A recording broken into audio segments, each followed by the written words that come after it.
जय हिंद साथियों, आप सभी का स्वागत है विराट एजुकेशन हाउस में। आज हम पढ़ेंगे भारतीय संविधान। भारतीय संविधान में क्या पढ़ेंगे? भारतीय संविधान से संबंधित अनुसूचियों के बारे में पढ़ा जाएगा और अनुसूचियों से जो भी क्वेश्चन या जिस प्रकार से क्वेश्चन आपके एग्जाम में पूछे जा सकते हैं, इस एक वीडियो से वह सारा क्वेश्चन कराए जाएंगे। तो आप वीडियो को पूरा देखिए और कॉपी पे नोट करते हुए चले। इससे क्या होगा, आने वाले जो भी प्रतियोगी परीक्षाओं में इससे संबंधित यदि क्वेश्चन पूछता है, अनुसूचियों से संबंधित क्वेश्चन पूछता है, तो इस वीडियो से बाहर नहीं जाएगा। तो आप क्या करेंगे, कॉपी पेन लेंगे और नोट करते हुए चलेंगे और वीडियो को पूरा देखेंगे, क्योंकि इसकी हर एक अनुसूची महत्वपूर्ण है। हर एक अनुसूची महत्वपूर्ण है, चाहे पहला हो चाहे लास्ट का 12वां हो, सभी अनुसूचियों से क्वेश्चन पूछता है। तो आप क्या करेंगे, शुरू से लेकर लास्ट तक वीडियो को देखेंगे, तभी आपको समझ में आएगा कि अनुसूचियों से संबंधित इतने प्रकार से क्वेश्चन पूछे जा सकते हैं। तो क्या करेंगे, वीडियो को पूरा देखेंगे। और पहली बात, यदि आपने चैनल को सब्सक्राइब नहीं किया है तो सबसे पहले क्या करेंगे, चैनल को सब्सक्राइब कर लेंगे। इससे क्या होगा कि हम जैसे ही कोई वीडियो डालेंगे तो आपके पास नोटिफिकेशन जाएगा कि इस चैनल पर यह वीडियो आ गया है। तो क्या करेंगे, इसके लिए सबसे पहले चैनल को सब्सक्राइब करेंगे। इसमें आपका कुछ लगता नहीं है, एक रेड कलर में सब्सक्राइब लिखा रहता है, उसे सब्सक्राइब दबा देंगे और फिर आएगा बेल आइकन को ऑल कर देंगे। फिर आप जैसे ही हम कोई वीडियो डालेंगे उसका नोटिफिकेशन आपके पास चला जाएगा। तो आप क्या करेंगे, पेन कॉपी लेकर बैठेंगे, वीडियो को पूरा देखेंगे और नोट करते हुए चलेंगे और भारतीय संविधान से अनुसूचियों से संबंधित जो भी क्वेश्चन पूछेगा इस वीडियो में कराया जाएगा। किससे? अनुसूचियों से संबंधित। और दूसरा बात यह जान लेते हैं कि हमें संविधान में क्या क्या पढ़ना है। यह जानेंगे तभी ना पता चलेगा, हाँ कुछ क्लियर हुआ है, कुछ टॉपिक हमने पढ़ा है। तो संविधान में क्या क्या पढ़ना है? पहला, संविधान के स्रोत, संविधान के निर्माणकर्ता। पहला में क्या पढ़ेंगे, संविधान के स्रोत मतलब कहां से क्या लिया गया है और किसने बनाया है। पहला टॉपिक क्या पढ़ेंगे। दूसरा क्या पढ़ेंगे, अनुसूचियों के बारे में। भारतीय संविधान में अनुसूचियां कितनी हैं, इसके बारे में जो आज इस वीडियो में पढ़ाया जाएगा। तीसरा क्या पढ़ेंगे, भारतीय संविधान में कुल कितने भाग हैं, उसके बारे में। चौथा क्या पढ़ेंगे, अनुच्छेद। मात्र 4 ही टॉपिक पढ़ेंगे, पर अनुच्छेद लंबा है, इसमें वीडियो जाएगा, इसमें सबके बारे में पढ़ाया जाता है। तो अनुच्छेद के बारे में बाद में पढ़ेंगे। पहले छोटा छोटा जो है जिससे अधिक क्वेश्चन पूछता है उसे हम करते जाते हैं। अनुसूची पढ़ेंगे, फिर भाग पढ़ेंगे, फिर भारतीय संविधान के स्रोत पढ़ेंगे, उसके बाद अनुच्छेद पे आएंगे। तो आइए शुरू करते हैं हम भारतीय संविधान की अनुसूचियां।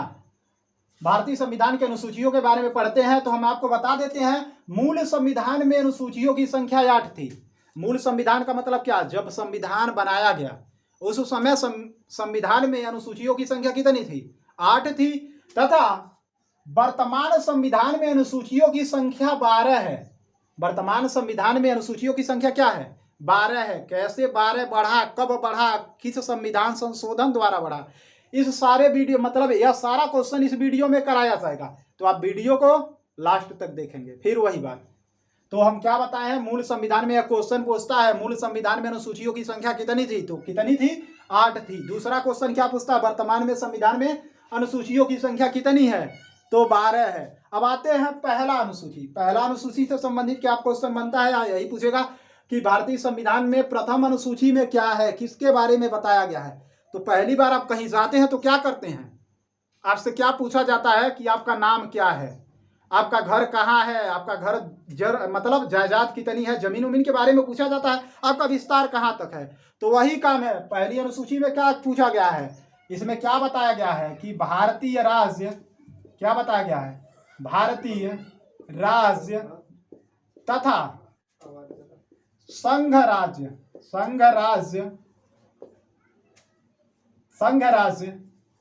क्षेत्र के नाम तथा राज्य क्षेत्रों के बारे में बताया, राज्य क्षेत्रों के बारे में बताया गया है। तो प्रथम अनुसूची में क्या बताया गया है, भारतीय राज्य तथा संघ राज्य मतलब क्या, केंद्र शासित प्रदेश के राज्यों के नाम।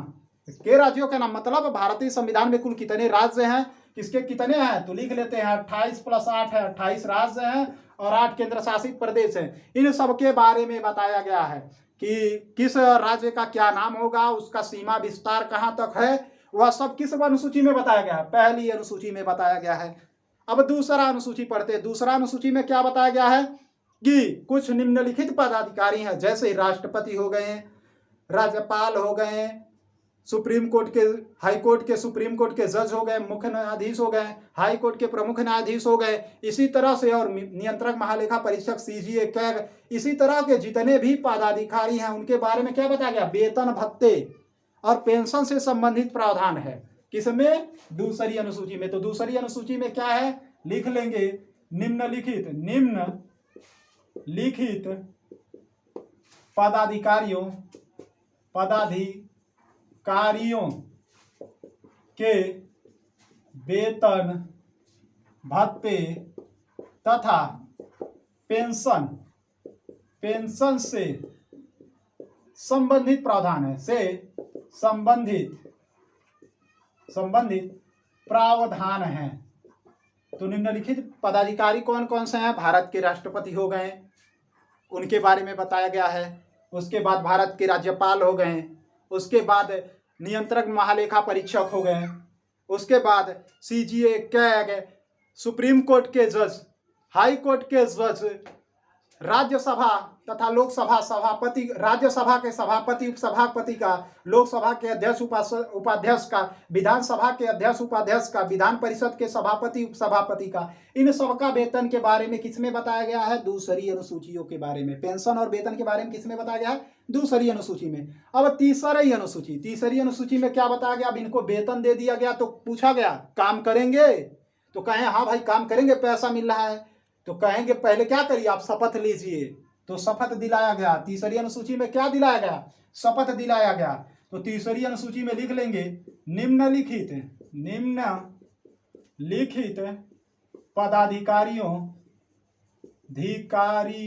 पदाधिकारियों द्वारा ली जाने वाली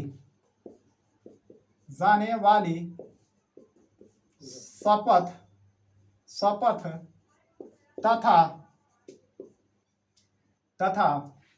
ली जाने वाली शपथों के बारे में बताया गया है। ली जाने वाली शपथ तथा प्रतिज्ञानों के बारे में बताया गया है। तो निम्नलिखित पदाधिकारी कौन होंगे इसे भी लिख लेते हैं। जैसे कौन होंगे? संसद के सदस्य, सुप्रीम कोर्ट के जज, सुप्रीम कोर्ट के जज, हाई कोर्ट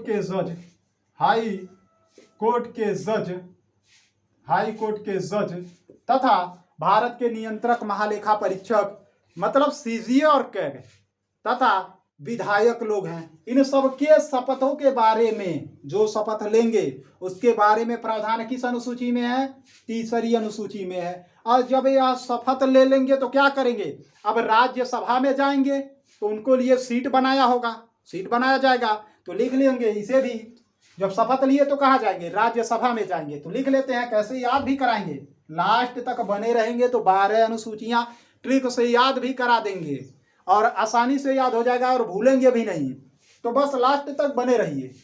तो देखेंगे चौथी अनुसूची में क्या है। चौथी अनुसूची में है राज्य तथा संघ राज्य क्षेत्रों में राज्यसभा में सीटों का आवंटन।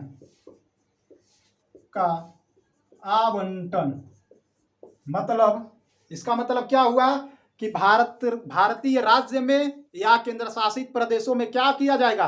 राज्यसभा के सीटों का आवंटन किया जाएगा। तो किस अनुसूची में यह बात बताई गई है? चौथी अनुसूची में। अब हम मिटाकर फिर आगे लिखते हैं 5वीं अनुसूची, 6वीं अनुसूची, 7वीं अनुसूची। आप लास्ट तक बने रहिएगा। अब वीडियो को पूरा देखिए, इससे संबंधित जो भी क्वेश्चन पूछेगा इस वीडियो में कराया जाएगा। तो लास्ट तक पूरा बनिए। अब आते हैं, हम मिटाते हुए चलते हैं। अब आपका है 5वीं अनुसूची। लिख लेते हैं 5वीं अनुसूची। 5वीं पांचवी अनुसूची। पांचवी अनुसूची में किसके बारे में बताया गया? पहला में क्या था? संघ राज्य क्षेत्रों के नाम तथा सीमा क्षेत्र। दूसरा में क्या था? वेतन पेंशन भत्ते वाला। तीसरा में क्या लिए? शपथ लिए। चौथी में क्या लिए? राज्यसभा में सीटों का आवंटन करा दिया गया। तो पांचवें में क्या होगा? अब पांचवें में जब राज्यसभा के सदस्य बन गए तो क्या करेंगे? एससी एसटी के लिए कार्य करेंगे ना। एससी एसटी मतलब क्या? अनुसूचित जनजातियों के लिए क्या करेंगे? कार्य करेंगे। तो लिख लेंगे पांचवी अनुसूची में क्या बताया गया है? पांचवी अनुसूची में बताया गया है जनजाति अनुसूचित, लिख लेंगे अनुसूचित जनजाति अनुसूचित जनजाति तथा अनुसूचित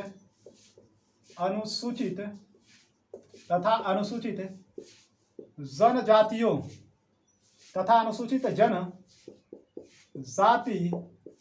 क्षेत्र के प्रबंधन से संबंधित प्रावधान।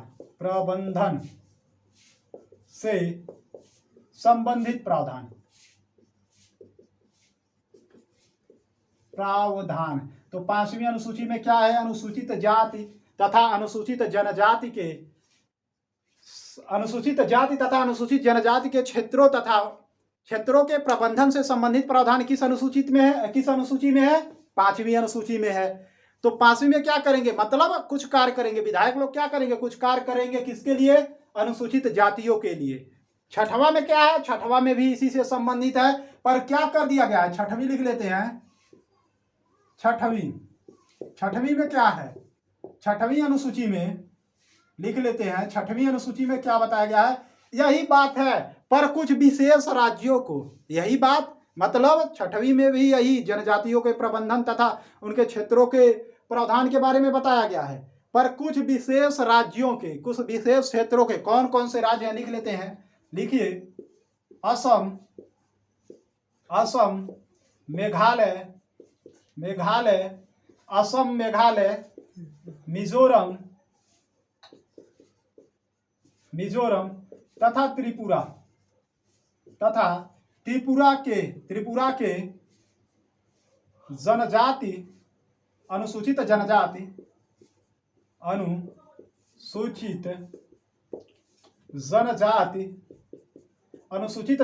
तथा अनुसूचित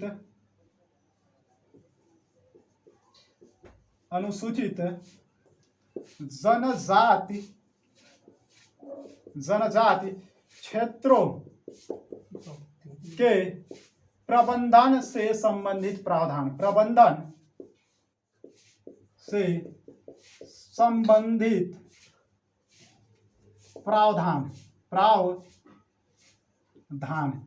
तो छठवीं अनुसूची में क्या है? असम, मेघालय, मिजोरम, त्रिपुरा के अनुसूचित जनजाति तथा अनुसूचित जनजाति क्षेत्रों के प्रबंधन से संबंधित प्रावधान किसमें है? छठवीं अनुसूची में। पांचवी अनुसूची में क्या है? अनुसूचित जाति तथा अनुसूचित जनजातीय क्षेत्रों के प्रबंधन से संबंधित प्रावधान है। और इसमें किसमें है? असम, बस 4 राज्यों को स्पेशल ये पूछता है कि किस अनुसूची में असम, मेघालय, मिजोरम और त्रिपुरा के जनजातियों के प्रबंधन के बारे में बताया गया है। तो किस अनुसूची में बताया गया है? छठवीं अनुसूची में। तो यह सब क्वेश्चन पूछता है, आप कॉपी पे नोट करते चलिए। आगे आता है 7वीं अनुसूची, लिख लेते हैं 7वीं अनुसूची में अब क्या बताया गया है? 7वीं अनुसूची में लिख लेते हैं शक्तियों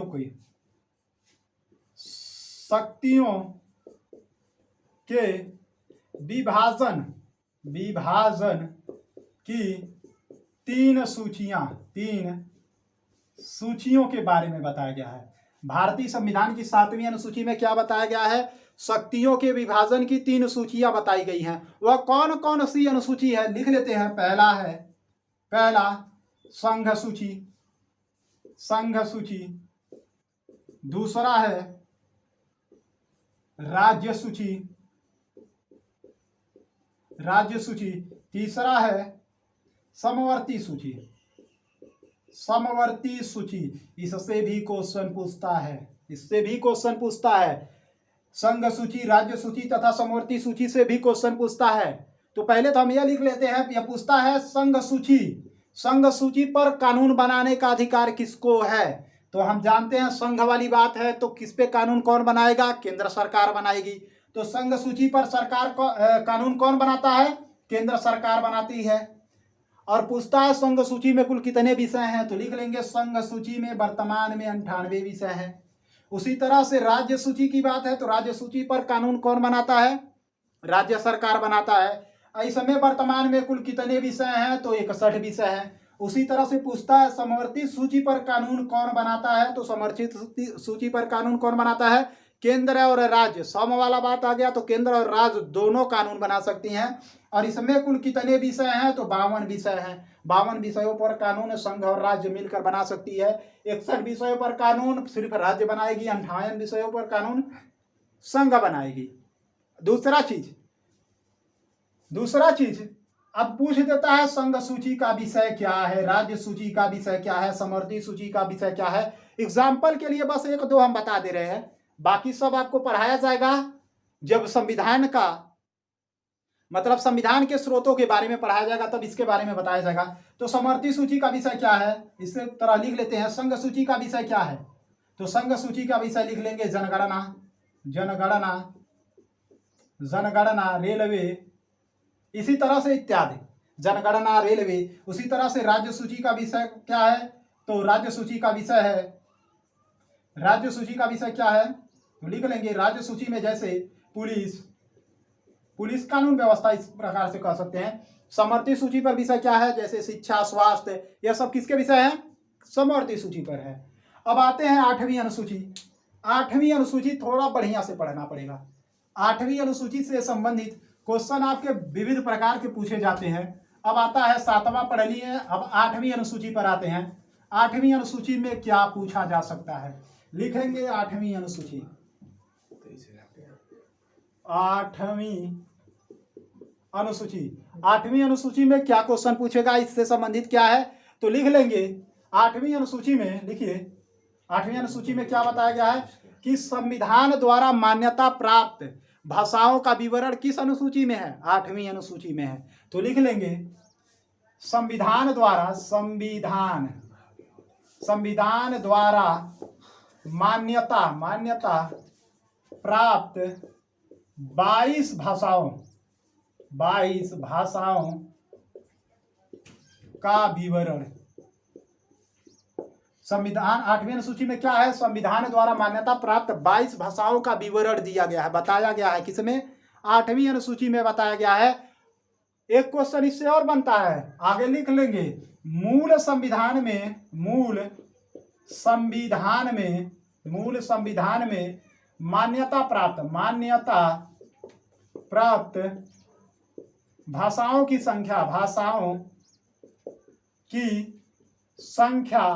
मान्यता प्राप्त भाषाओं की संख्या कितनी थी, 14।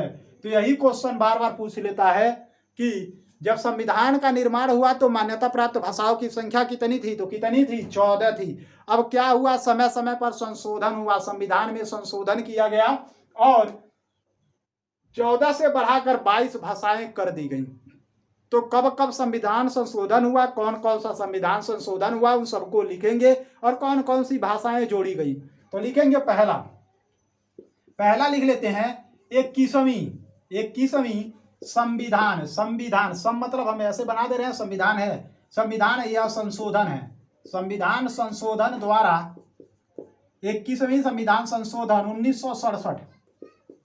1967 के द्वारा 15वीं भाषा सिंधी जोड़ी गई। कौन सी भाषा जोड़ी गई, सिंधी जोड़ी गई। कौन सी, 14 थी, 15वीं भाषा क्या जोड़ी गई, सिंधी जोड़ी गई। उसी तरह से फिर आगे लिखते हैं दूसरा पॉइंट, 71वां संविधान संशोधन 1992 के द्वारा, 71वां संविधान संशोधन 1992 के द्वारा 3 भाषाएं जोड़ी गई। कौन कौन सा लिख लेंगे, मतलब 15 है, 16, 17, 18, 3 भाषाएं जोड़ी गई। ट्रिक है नमक ट्रिक है, 9 बराबर क्या आ गया, नेपाली। म बराबर क्या आ गया, मणिपुरी, और क बराबर कोंकणी। अभी तो 18 हुआ, अभी 4 भाषाएं और हैं। वह कब जोड़ी गई तो लिख लेंगे, उन भाषाओं को लिख लेंगे। 92वां संविधान संशोधन, 92वां संविधान संविधान संशोधन 92वां संविधान संशोधन 2003 के द्वारा 4 भाषाएं जोड़ी गई। कौन कौन सी? BDMS, ट्रिक है इसका, BDMS, बी बराबर बोडो, डी बराबर डोंगरी, यम बराबर मैथिली, और यस बराबर संथाली। अब कुल कितनी भाषाएं हो गई? बोडो, डोंगरी, मैथिली, संथाली। मतलब 18 था, 19 हो गया, 20 हो गया, 21 हो गया, 22 हो गया। तो कौन कौन से संविधान के संशोधन के द्वारा जोड़ा गया था? सब लिख लिए गए हैं। पहला 21वां संविधान संशोधन 1967 के द्वारा 15वीं भाषा सिंधी जोड़ी गई। उसी तरह से 71वां संविधान संशोधन 1992 के द्वारा 3 भाषाएं मणिपुरी, नेपाली तथा कोंकणी जोड़ी गई। उसी तरह से 92वां संविधान संशोधन 2003 के द्वारा 4 भाषाएं संविधान में जोड़ी गई। कौन कौन सी? बोडो, डोंगरी, मैथिली तथा संथाली। 4 भाषाएं जोड़ी गई। अब आते हैं, हम पढ़ते हैं 8वीं अनुसूची, क्लियर हो गया। इसमें भारतीय संविधान में मान्यता प्राप्त भाषाओं का विवरण है। अब पढ़ते हैं 9वीं अनुसूची। 9वीं अनुसूची में क्या है? तो 9वीं अनुसूची में जान लेते हैं क्या बताया गया है। 9वीं अनुसूची में लिख लीजिए, 9वां अनुसूची। 9वीं अनुसूची, अब देखिए मूल संविधान में कितना था? 8 अनुसूचियां थी, 8 तो हम पढ़ लिए भाषाओं तक। अब बात है 9वीं अनुसूची की। तो 9वीं अनुसूची तो जोड़ी गई है। 9वीं अनुसूची तो जोड़ी गई है ना। तो कोई संविधान संशोधन हुआ होगा, तो लिख लीजिए 9वीं अनुसूची। लिखिए, यह अनुसूची प्रथम संविधान संशोधन, पहला संविधान संशोधन, प्रथम संविधान संशोधन 1951 के द्वारा जोड़ी गई। किसके द्वारा जोड़ी गई? 1951 के द्वारा जोड़ी गई। प्रथम संविधान संशोधन किसके द्वारा? 1951 के द्वारा जोड़ी गई। तो इससे संबंधित यह क्वेश्चन पूछता है, क्या पूछता है कि भारतीय संविधान में प्रथम बार संशोधन कब हुआ था? तो कब हुआ था? 1951 में हुआ था। ये अभी तो इसमें क्या है? तो इसमें लिख लेंगे क्या है? संपत्ति अधिग्रहण से संबंधित कानूनों के बारे में बताया गया है। अब ये अभी क्वेश्चन पूछता है कि किस अनुसूची को, मतलब कौन सा कानून या किस अनुसूची को न्यायालय में परिवर्तनीय नहीं है। तो लिख लेंगे 9वीं अनुसूची, यह अनुसूची न्यायालय में परिवर्तनीय नहीं है। तो कौन सी अनुसूची न्यायालय में परिवर्तनीय नहीं है? 9वीं अनुसूची। पर क्या हुआ 1973 से, अब क्या है, सन 1973 से पहले यह अनुसूची न्यायालय में परिवर्तनीय नहीं थी। इसका मतलब क्या? अगर इससे संबंधित राज्य सरकार या केंद्र सरकार कोई कानून बनाता है तो आप उसके लिए न्यायालय में नहीं जा सकते हैं। कब? 1973 तक का, 1973 तक। पर अब क्या हो गया है? यदि 1973 के बाद कोई कानून 9वीं अनुसूची के द्वारा बनाया जाता है तो इसे न्यायालय में परिवर्तनीय कर दिया जाएगा। समझ में आया ना? तो इसे क्या किया जाएगा? न्यायालय में परिवर्तनीय कर दिया जाएगा। अब आते हैं 10वीं अनुसूची। 9वां नोट करते चलिए। अब 10वीं अनुसूची लिखिए। 10वीं अनुसूची में क्या बताया गया है? अब 9वां अनुसूची पहला संविधान संशोधन 1951 के द्वारा जोड़ा गया। उसी तरह से अब लिख लीजिए 10वीं अनुसूची। अब 10वीं अनुसूची भी संविधान संशोधन के द्वारा जोड़ा गया होगा। तो लिखिए 10वीं अनुसूची किसके द्वारा जोड़ा गया होगा? संविधान संशोधन के द्वारा जोड़ा गया है। तो लिख लीजिए 10वीं अनुसूची। लिखिए यह है अनुसूची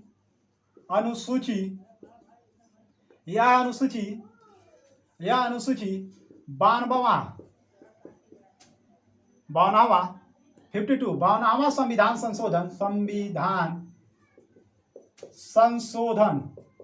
52वां संविधान संशोधन 1985 के द्वारा जोड़ा गया। 52वां संविधान संशोधन पूछता है कि 52वां संविधान संशोधन कब आया था, तो 1985 में। तो 52वां संविधान संशोधन 1985 के द्वारा जोड़ा गया। इसमें क्या है, तो दल बदल से संबंधित कानूनों के बारे में बताया गया है। तो यह पूछता है कि 10वीं अनुसूची में क्या है, किस विषय में है, तो किस विषय में है, दल बदल से संबंधित कानून, दल बदल से संबंधित कानूनों के बारे में बताया गया है। तो 10वीं अनुसूची में किसके बारे में बताया गया है, दल बदल से संबंधित कानूनों के बारे में बताया गया है। पहले क्या दल बदल क्या होता था, क्या है, आपके दिमाग में चला गया, तो दल बदल यह था कि पहले क्या होता था कि कुछ मंत्री हुए, कांग्रेस से अगर उठे और जीत गए तो दूसरी पार्टी में चले जाते, मतलब जीतने के बाद दूसरी पार्टी में चले जाते थे। जीतते थे किससे, कांग्रेस से, और चले जाते थे दूसरी पार्टी में। तो ऐसा देखते हुए एक कानून लाया गया। क्या लाया गया, 10वीं अनुसूची में दल बदल कानून। अब क्या होगा, यदि किसी पार्टी का प्रत्याशी दूसरी पार्टी में शामिल होना चाहता है तो उसका 1/3 सदस्य ही अगर छोड़ेंगे, उस पार्टी का 1/3 सदस्य यदि छोड़ते हैं उस पार्टी को, तभी वह सदस्य रहेंगे, दूसरी पार्टी में शामिल होंगे, नहीं तो नहीं, खारिज हो जाएगी। पर फिर बाद में क्या हुआ, इसे बढ़ा दिया गया। इसे बढ़ाकर क्या कर दिया गया, 2/3 कर दिया गया। तो अब क्या है कि किसी पार्टी का सदस्य किसी दूसरी पार्टी में जाना चाहते हैं तो उसके 2/3 सदस्य, उस पार्टी के 2/3 सदस्य यदि उस पार्टी में जाएंगे तभी उनकी सदस्यता मान्य होगी, नहीं तो नहीं होगी। अब आते हैं 11वीं अनुसूची में। 11वीं अनुसूची लिख लेते हैं। 11वीं अनुसूची। अब 11वीं अनुसूची भी किसी संविधान संशोधन द्वारा जुड़ा हो गया, तो लिख लीजिए 11वीं अनुसूची। यह अनुसूची 73वां संविधान संशोधन 1992 के द्वारा जोड़ा गया। तो 11वीं अनुसूची किस संविधान संशोधन के द्वारा जोड़ा गया, तो 73वां संविधान 1992 के द्वारा जोड़ा गया। इसमें किसके, मतलब 11वीं अनुसूची किस बारे में है, तो किसके बारे में है, पंचायती राज को शक्तियों के बारे में, मतलब पंचायती राज के बारे में। तो 11वीं अनुसूची किसके बारे में है, तो लिख लेंगे 11वीं अनुसूची पंचायती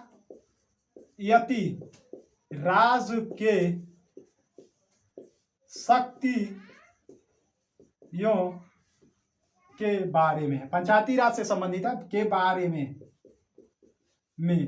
अब यह क्वेश्चन पूछता है कि पंचायती राज में कुल कितने विषय हैं, तो कुल कितने विषय हैं, तो पंचायती राज में लिख लेंगे कुल विषय 29 हैं। तो यह क्वेश्चन पूछता है कि पंचायती राज में कुल कितने विषय हैं, 29 विषय हैं। इस पर कानून बनाने का अधिकार किसको है, तो पंचायतों को है।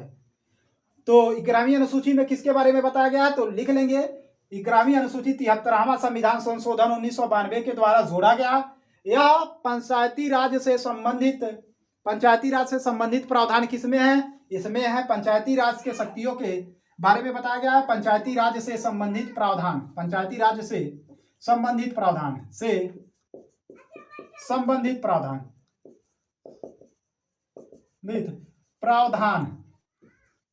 प्रावधानों के बारे में बताया गया। पंचायती राज में कुल कितने विषय हैं, 29 विषय हैं। अब आता है 11वीं अनुसूची पढ़नी है। वर्तमान में कुल 12 अनुसूचियां हैं। अब पढ़ते हैं 12वीं अनुसूची। 12वीं अनुसूची में क्या बताया गया है, 12वीं अनुसूची जान लेते हैं। इसी तरह 12वीं अनुसूची, 11वीं और 12वीं अनुसूची दोनों एक ही साथ जोड़ी गई थी, तो लिख लेंगे 12वीं अनुसूची। 12वीं अनुसूची भी संविधान संशोधन द्वारा जोड़ा गया था। तो कब जोड़ा गया, तो लिख लेंगे यह अनुसूची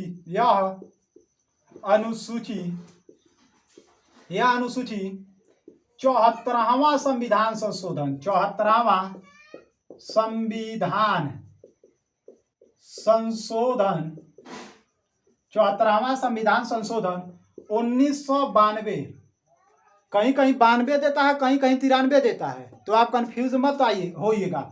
1992 या 93 भी कह सकते हैं, कहीं कहीं 93 भी देता है। तो 1992 में यह कानून लाया गया था, पर जब लागू हुआ तो सन 93 में लागू हुआ था। तो कब लागू हुआ था? 1993 में लागू हुआ था। 92 में यह कानून 74वां संविधान संशोधन 92 में आया था, पर लागू कब हुआ? 93 में हुआ। तो लिख लीजिए, यह है अनुसूची, लिखिए, यह अनुसूची 74वां संविधान संशोधन 1992 या 93 के द्वारा जोड़ी गई तथा इसमें क्या है, इसमें क्या बताया गया? तो इस अनुसूची में लिख लेंगे, इस अनुसूची में नगर